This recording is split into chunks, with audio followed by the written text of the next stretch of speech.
the thing that you had to do for the show that made you almost quit, but you did it anyway.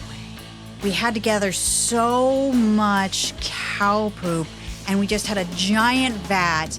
I thought you were going to say when you had to collect feces from Adam. Oh, God, I forgot about that. I think I was blocking that. Oh. I would have quit. Who are the MythFits? Kari Byron, Tory Belleci. Together, more than 20 years having fun together.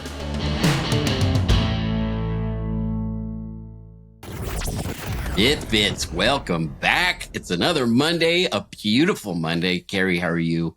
I think this is going to be a really good episode because this is our mailbag special, and we got questions from everybody out there on Instagram and YouTube and the MythFits site. So I'm excited for this one. This is very fun. Yeah, it's kind of like AMA. We used to do a lot of AMAs on Reddit back in the day, especially when new season was coming out. But this is cooler because instead of just writing out the answer, we can actually dig in deeper into the questions and kind of flesh out the what actually happened on the day of the episode. Tory, I was looking at your Instagram feed this weekend. Oh my God, dude, this weekend was... What happened? I saw you cosplaying as a monkey? What are you at a furry convention? What was happening there? It was Dead Mouse's annual like housewarming party, Hold My Beer. And so this year's theme was safari. It was, oh my God, it was one of the most fun, like just insane. Connor Daly was there. No way. Who else was there? Tom Green. Joel is friends with Tom Green. That was like, I was like so starstruck. I'm like, dude, that's Tom Green. He's like, do you want to meet him? I'm like, yeah.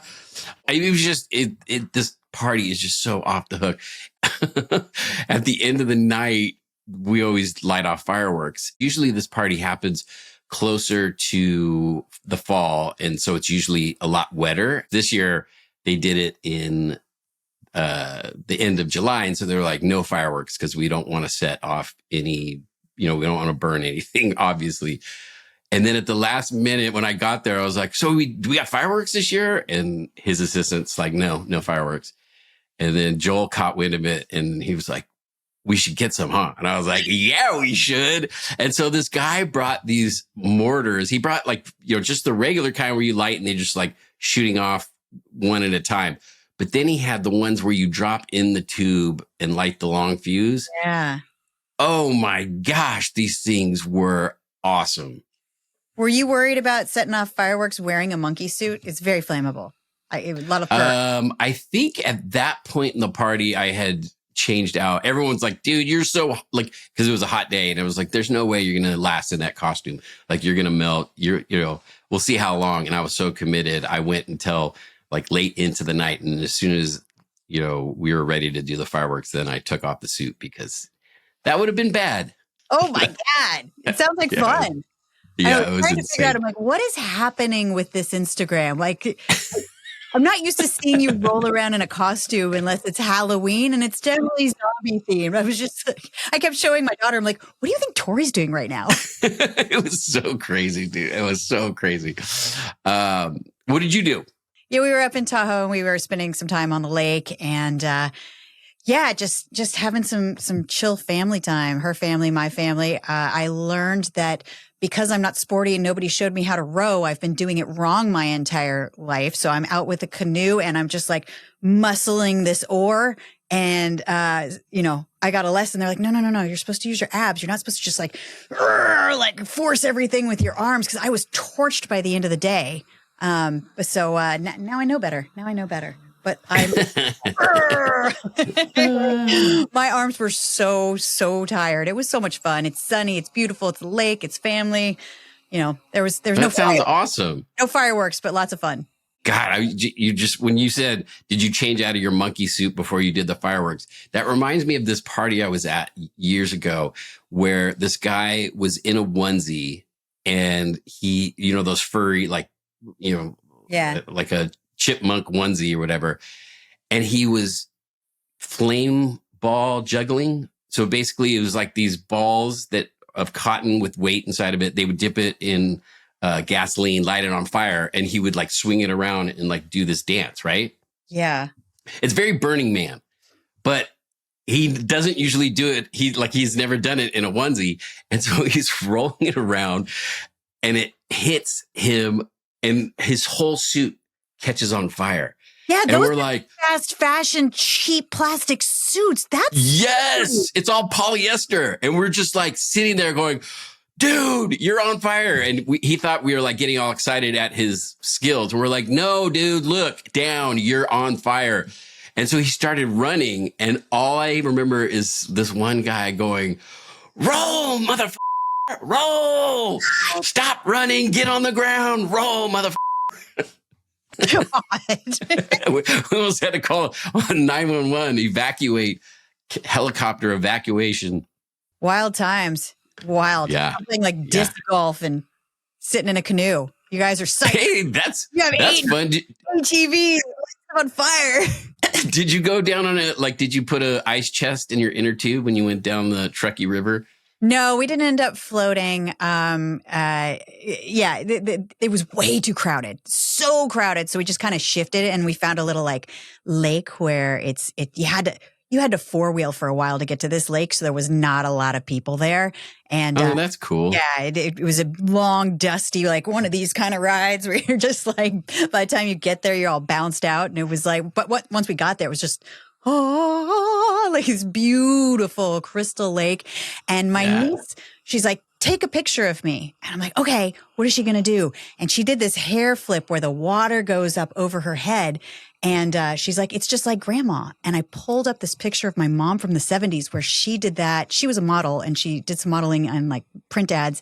And she had done a hair flip where the water was flying behind her. And it's like side by side. It's so cute to see because it's the exact same photo, but years later. It's really, it was really, really cool.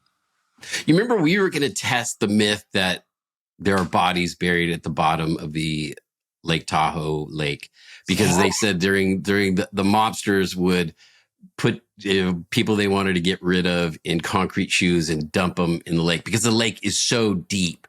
And so there was a moment where we were talking about building a submarine at the shop.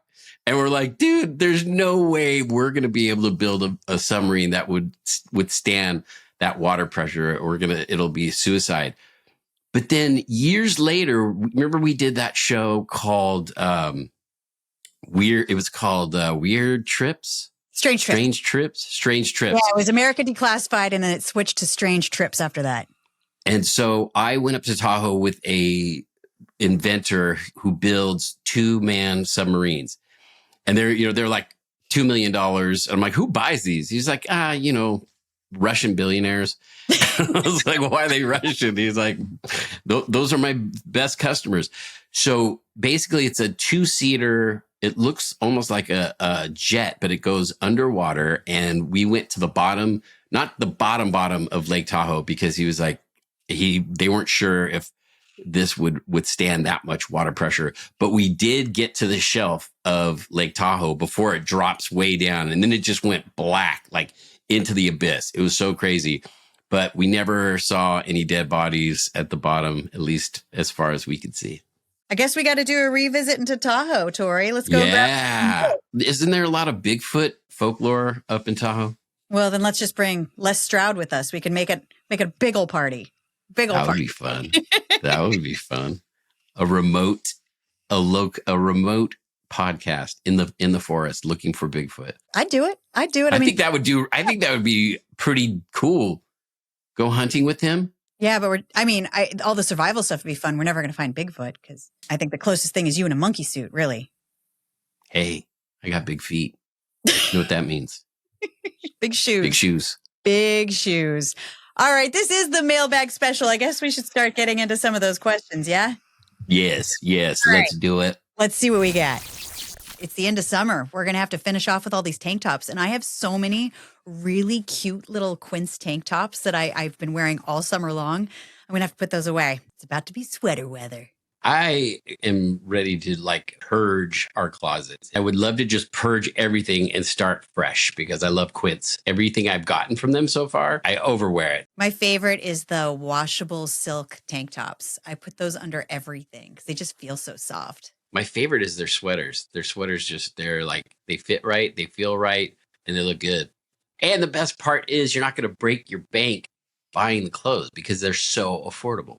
I like the fact that they have sourced from ethical factories. I like knowing that my clothes have come from a place where I can trust. Upgrade your everyday. Download the Quince app for our app exclusive offers or go to quince.com/mythfits. Wait, they have app exclusive offers? I'm going to have to get the app. Yeah, you are. You can also get free shipping with your order and 365-day returns. Now available in Canada and the UK too. That's QUINCE.com/mythfits.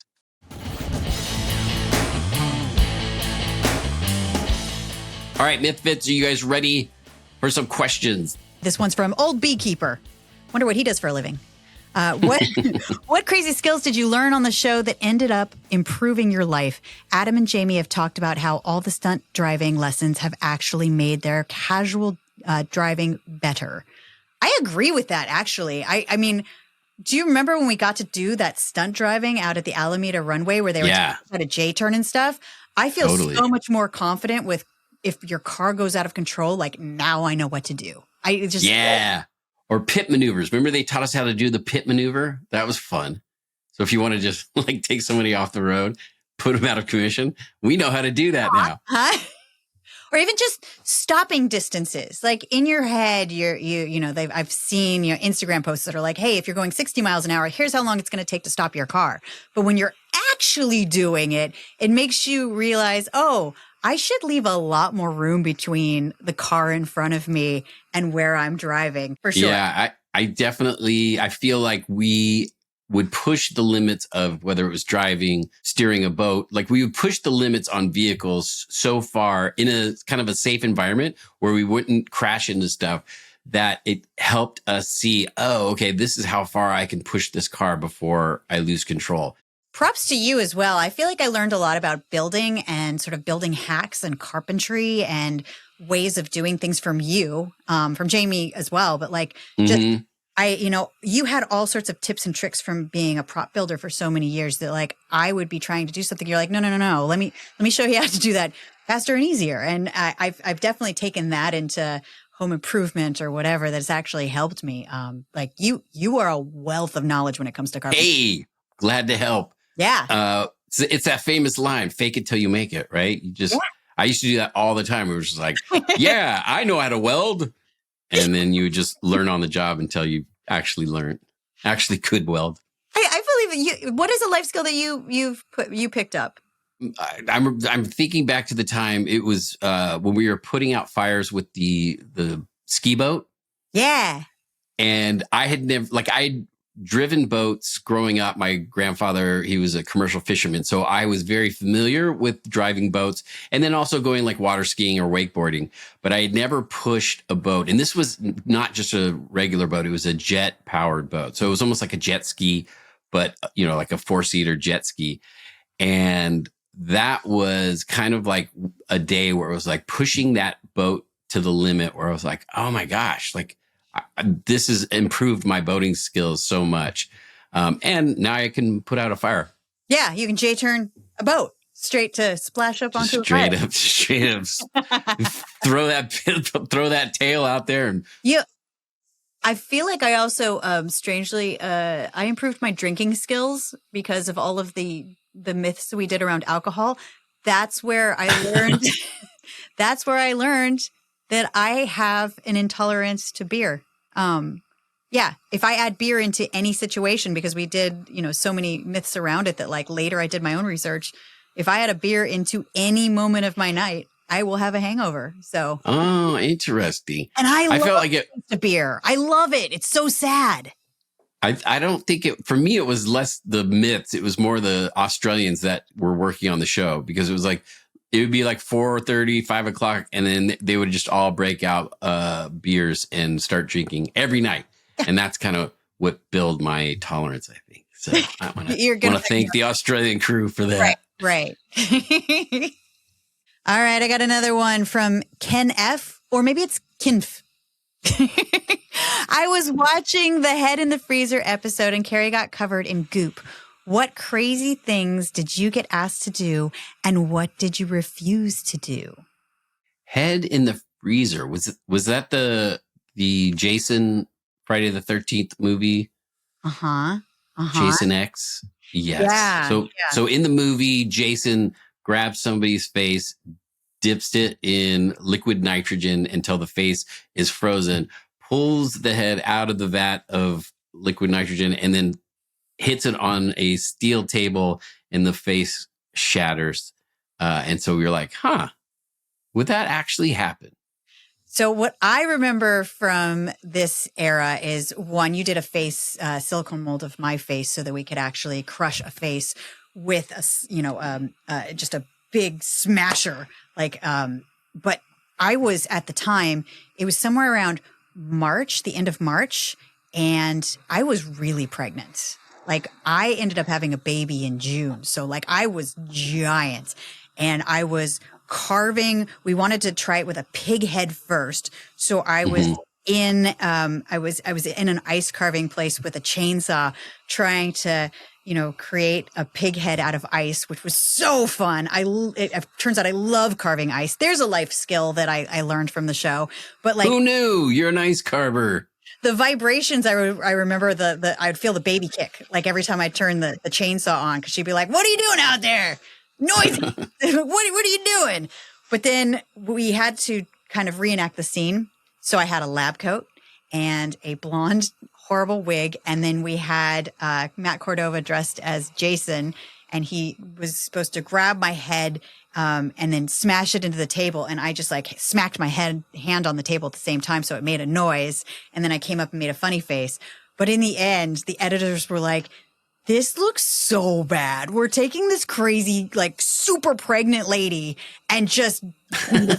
No, we cannot use this in the episode. This is terrible." They're like, "We're going to minimize this," because we did that stunt over and over and over to try to get it right. But it just, a little too much violence with the pregnant lady. It's not going to happen.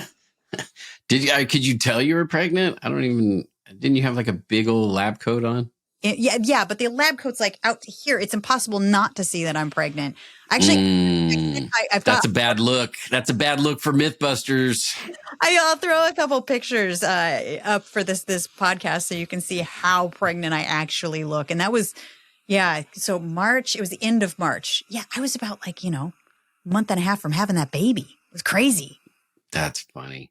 I think the only thing I ever said no to was the RFID chip in my arm. Everything else, I was like, jump into a crocodile pit and get him to chase you? Sure. Get in the ring with the bull? Why not? That sounds fun. But the RFID chip, I was like, nah, that just doesn't sit well with me.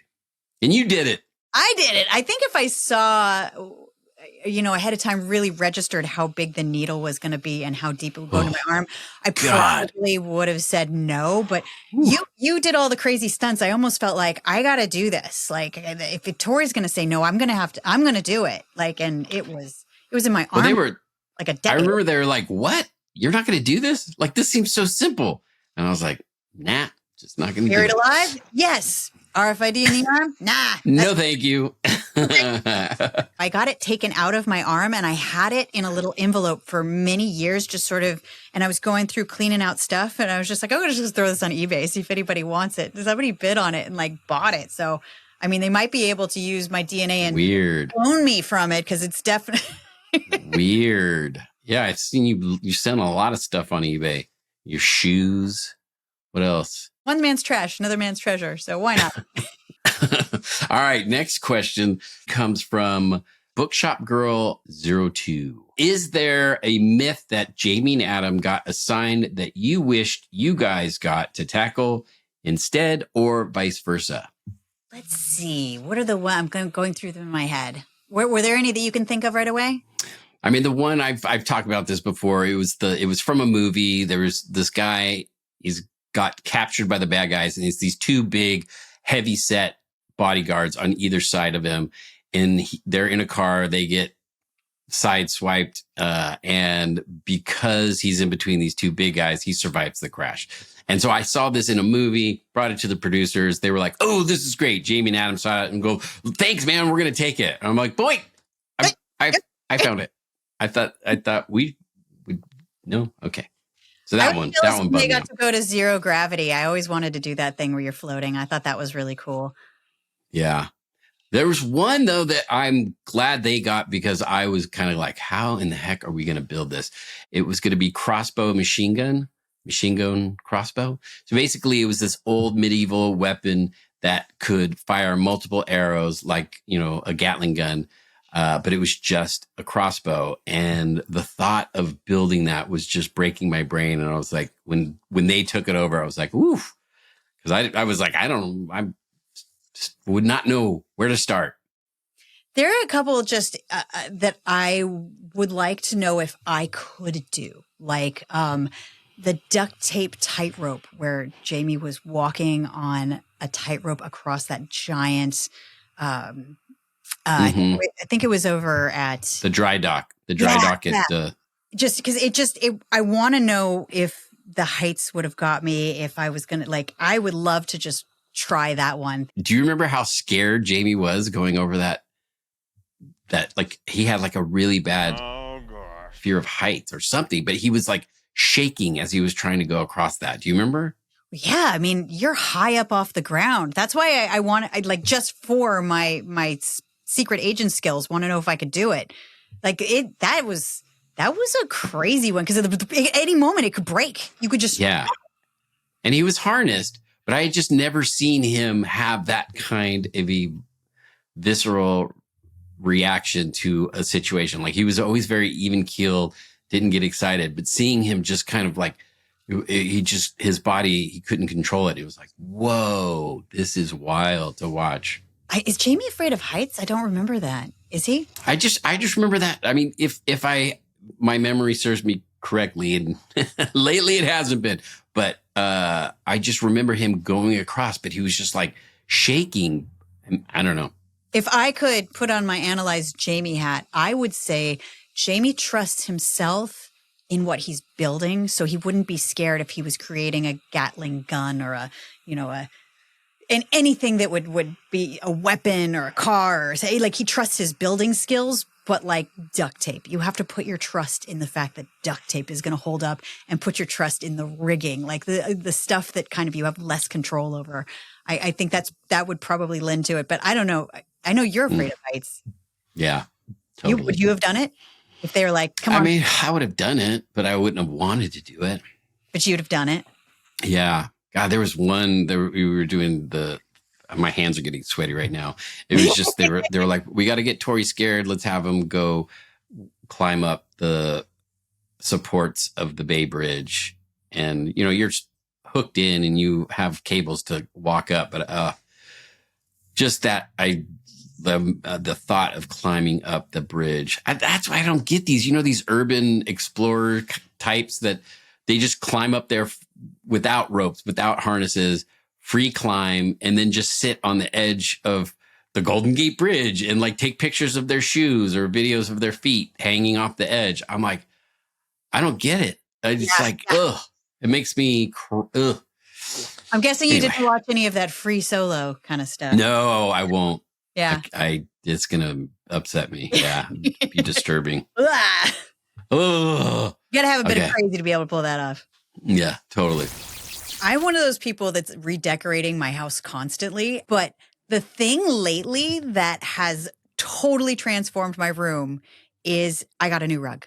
Tumble is one of our sponsors, and I was so stoked when they're like, we're going to send you a rug. It's washable. It's this giant, beautiful blue rug that just the entire room just kind of lit up. It looks so pretty. That's what I love about washable rugs. I have a Chihuahua. He has accidents from time to time, and it's just like trying to get stains out of a regular rug. It's a pain in the butt because you can't just shove it in the washing machine. With these, it's brilliant. You throw it in, wash it, it's clean, let it dry, and then you lay it back down. Tumble also has this non-slip cushion pad underneath it. So when you're walking on it, it's really like luxurious when you walk barefoot because it's got like a squish to it.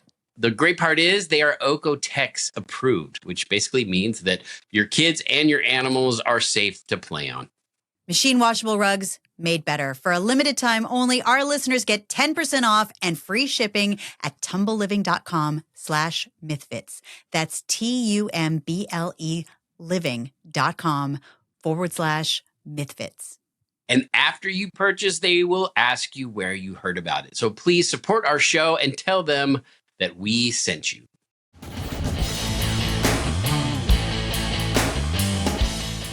All right, here's another one from Reddit. I'm not sure if I'm pronouncing this correctly, but Dusty Scroll? Or Dusty Schroll. All right. Anyway, what was the thing that you had to do for the show that made you almost quit, but you did it anyway?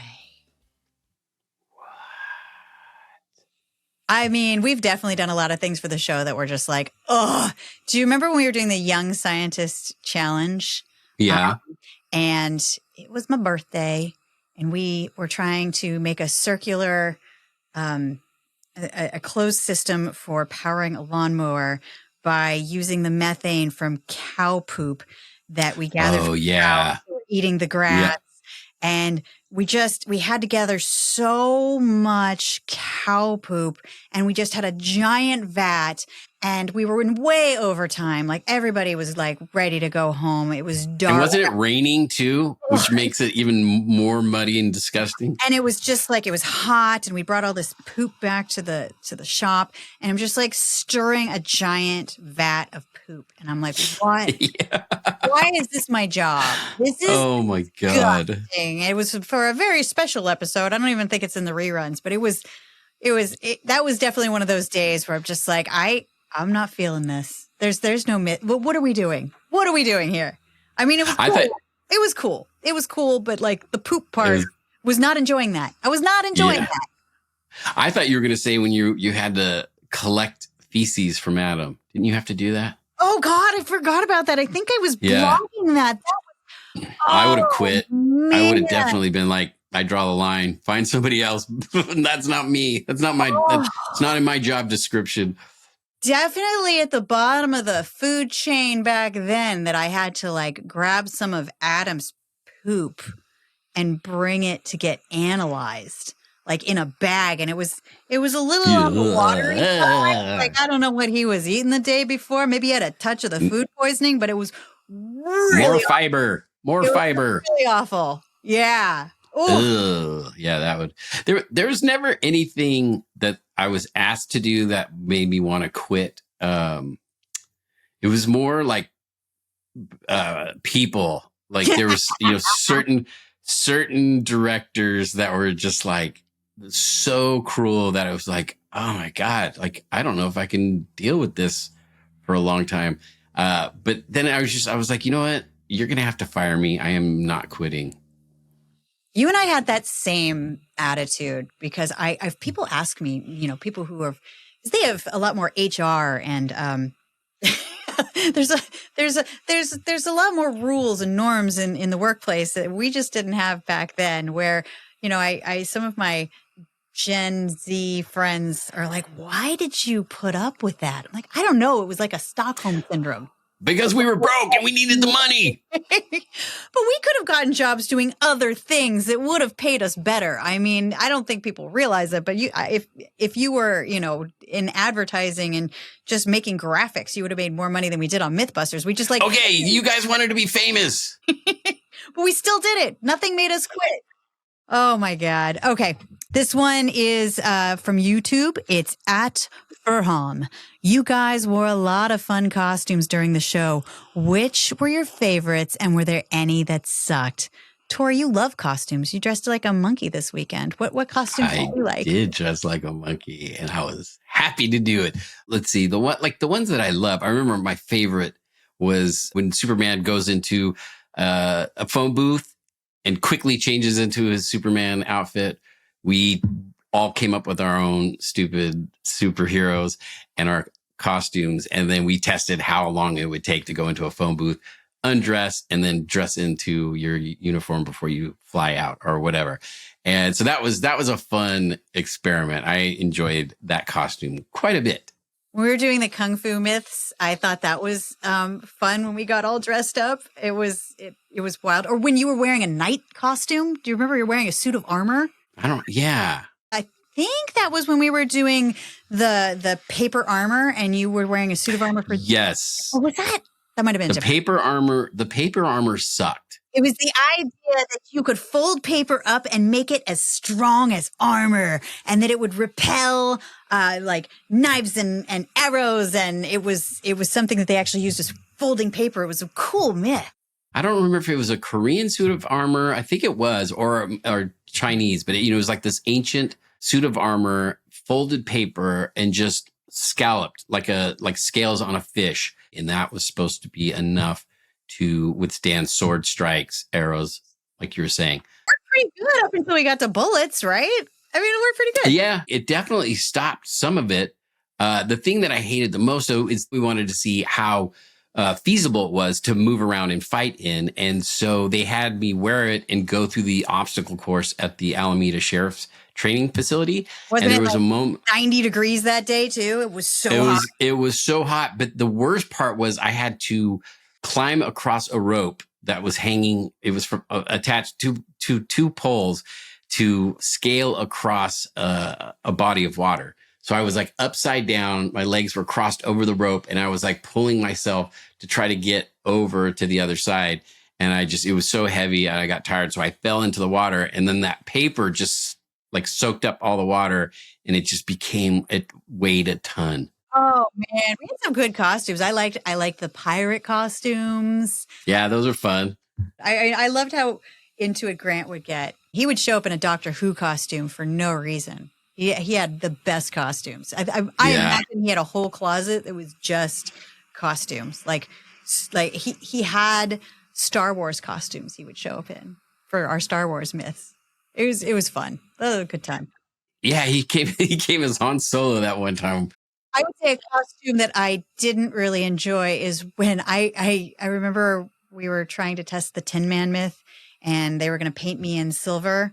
And they're like, you're going to wear a bikini. And I'm like, you're not paying me enough to wear a bikini on TV and reruns. So I tried to wear like a halter top and shorts, but still the whole thing was just like, the painting of all of it. It was just sticky and weird and cold. And I did not enjoy that one. Yeah, right. Yeah, I was uncomfortable. So the ridiculous things we used to do. Okay, next question. This one comes from Ross Maniac from Reddit. When did you guys realize just how iconic the show, and in particular, the Build team had become? My younger son and I binged the show 3 times completely through the thanks of DVDs since he was 6. He's now 19. And he got to the point that between sequence binges, he would ask for the shows not by the title, but by what the Build team did. Aww. And if you're ever near Asheville, North Carolina, he would just fall over backwards to get to meet you. Aw, that's so sweet. Cute. I do love Asheville. That's a pretty awesome place. So maybe we'll get there someday. I don't know.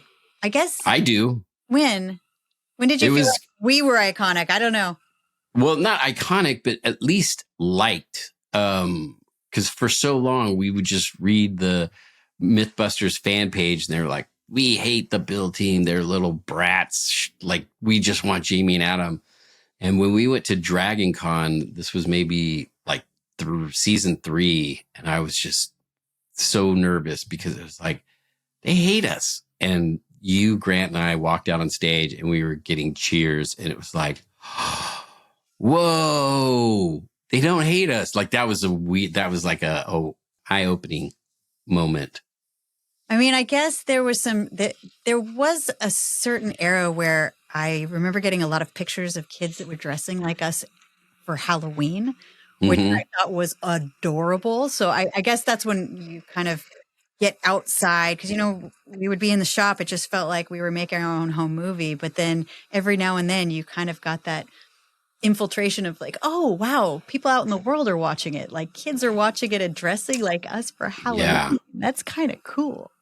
I do think that a lot of the current state of social media, there's so much clipping that happens from the show that like it's kind of, I don't know, revived the brand in that it keeps it alive through all the different ways people are interacting with the old content and bringing it back. Like there's a whole meme about, I've been walking in the rain because I saw that one MythBusters episode, you know, like stuff that keeps coming back. I mean, I think that's pretty cool. We were very lucky to be part of a time that was Totally. it was really different. It was new. Well, like remember that that sub imploded, that personal submarine imploded, and for weeks after that happened, that clip where we put the deep sea diver helmet in the ocean and it imploded, that was going viral because people were like, what's an implosion? What's an implosion? And they're like, this is what an implosion looks like. And it's basically, you know, all the pressure from the water just completely squeezing and crushing the vessel. Or during COVID when they did our sneeze video. Oh, that was everywhere. Everywhere. Like, how far can a sneeze go? Wow. Yeah, it was everywhere. It's like how not to catch a cold. Watch MythBusters. Watch this episode. You did really well on that episode. You were like, everybody was like covered in that glowing dye after the test was over. But you were like, you would pick stuff up with your napkin. You were very good. Very germ phobic. I mean, was it germ phobic or was I watching Adam rub his nose with his hand throughout the entire experiment? And I was like, ew, I'm not. Adam juices phobic. Yeah, he did a really good job with that one. Like spreading his fake snot onto everything. Like I was a little horrified. He kept going, he was sniffing and touching his hand. And I'm just like, oh God, no. he would have, like, if you were at that dinner party, you would have just been like, you know what? I'm going to go home. I'm good. I'm not that hungry. I'll get some turkey somewhere else. I'm on a diet right now. I can't eat any of that, but you know. Okay. This next one comes from @JessW3689 from YouTube. How linear was filming? For example, did you record the intro to a myth before testing, or did you record the intro and the conclusion to the myth at the same time after all the testing was finished? When you were at the bomb range and something didn't go right, you said, we're going to go back to the shop and work this problem out. Did you really go back and problem solve and go out to the bomb range again another day? Or had you anticipated it and brought all that you needed the first day so that you didn't need to take another trip? I mean, I think it changed a lot depending on our schedule as far as linear, because sometimes it was just like the availability of something like the bomb range and we'd have to do it that day. And, you know, we'd film all the blueprint, like introduction and stuff generally afterwards because it helps put the story together and glue the story. But I mean, we were pretty honest with the science of it or the happening of it. So we actually, since the bomb range was drivable, it wasn't that bad. We'd go back to the shop and figure it out. Figuring it out there on the spot generally wasn't feasible. Like if something went horribly wrong, we did have to go figure it out. Yeah. There was episodes where the experiment was so crucial to getting it right and we just ran out of time. And whatever system we were using to try to get the timing correct wasn't working. So we would have to actually go back to the shop and reconfigure, try to figure it out, because being out on location, you don't have all the materials, you don't have all the tools, you don't have everything you need to fix the problem. Sometimes we would be able to fix the problems on site. But I feel like 90% of the time, if you saw us having to go back to the shop, is because we couldn't get it to work on that one day. I mean, generally it was pretty linear because we didn't know how to go to the next step without it. The only thing is the blueprint room. Like the blueprint room was mostly just filmed all at once. But it took about 8 days to get through a myth, and we wouldn't know how it was going to end. Unless it was a myth where you needed something to grow. Like that, those would take months. So like a rolling rock gathers no moss. Ugh. We set that up and we had it running for like 3 months. So the setup, it was linear, but it was linear over 6 months. I mean, or 3 months. It was like we started it And then we would check in about a month in, then we would check in again to see if this rolling mechanism with the rock and the moisture had any moss grown on it. Yeah, that experiment actually left me with a scar right down my hand from the dirty wire that cut into me, and I just didn't take care of it well. So I had like a white scar here. And then when somebody was practicing tattooing, I let them make it into a dagger. So now I have an invisible white dagger right where the scar is. You can only see if I get sunburned. Hey, that's clever. Hiding your scars with tattoos. Dagger scar right there. So tell me this. How do you hide your emotional scars, Kari? Do I hide those, Tory? Do I hide those? Or do they Not well. Podcast? Not well. Yeah. No, not really. Just kidding. The other one that took forever, it was linear, but it took forever, was the heavy metal music, playing music to your plants. We like set up the greenhouses, we grew the plants, they had to grow, and then we tested. So it was whenever something has to grow, it takes a long time for that myth to be filmed. Now, you hear about women's health and science and hormones all the time, but I think there's one thing that we aren't talking about enough, and that's that men also need a little bit of help. All my guy friends are constantly talking about how as they get older, they're feeling a little more tired. It's a little harder to recover from workouts, or maybe their focus isn't as sharp. And we all know this is a natural consequence of getting older, but luckily there's a lot of science to help. Marsmen is a supporter of this podcast, and it's a supplement designed to free up bound testosterone, allowing your body to use what's already being produced. I personally, in my life, always try to support natural health as much as possible, and I do love that Marsmen says it supports healthy T levels, energy, and stamina with ingredients like vitamin D and zinc. It's made in the U.S. and third-party tested, which is something I always look for in a bottle because it means transparency and high-quality ingredients that are a priority for this brand. For a limited time, our listeners get 50% off for life, plus free shipping and 3 free gifts at mengotomars.com. That's mengotomars.com for 50% off and 3 free gifts when you check out. After you purchase, they will ask you where you heard about them. Please support our show and tell them the MythFits sent you.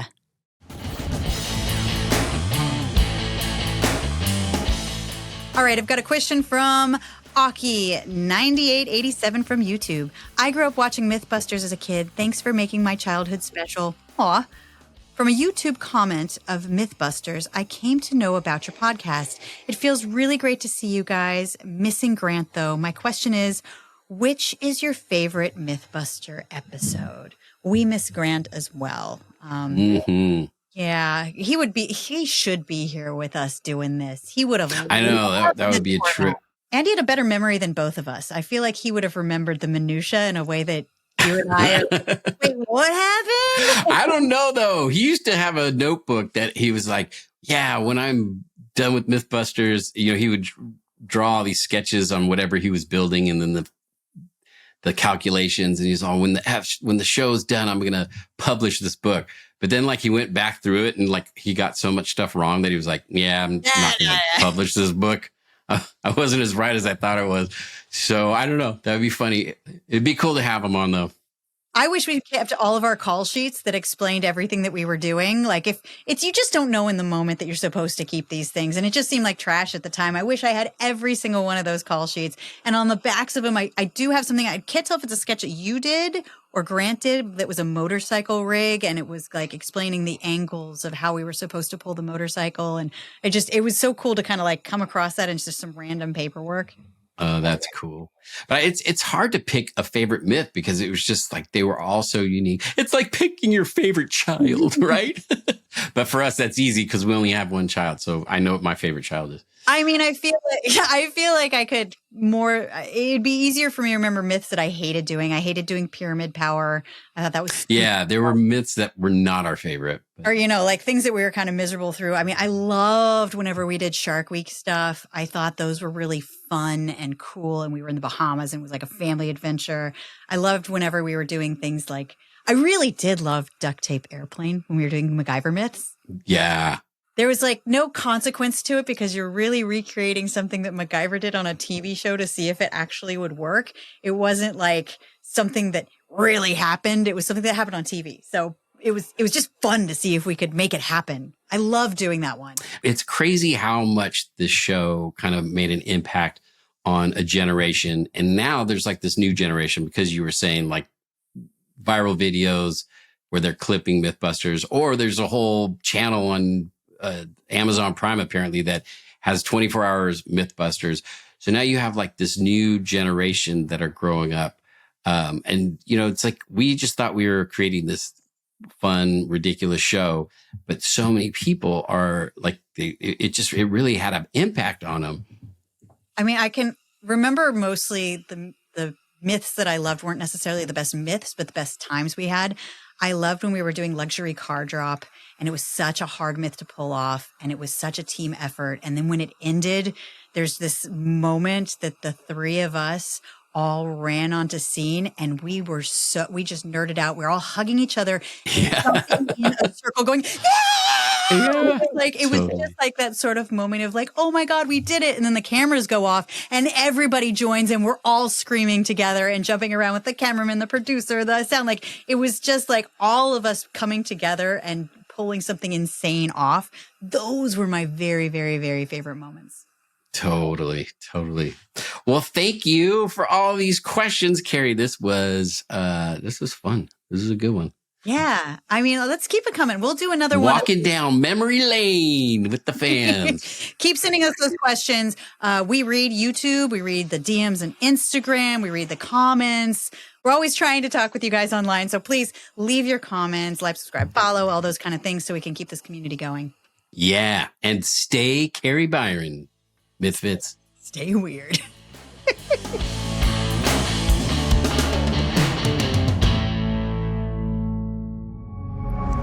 Pioneer.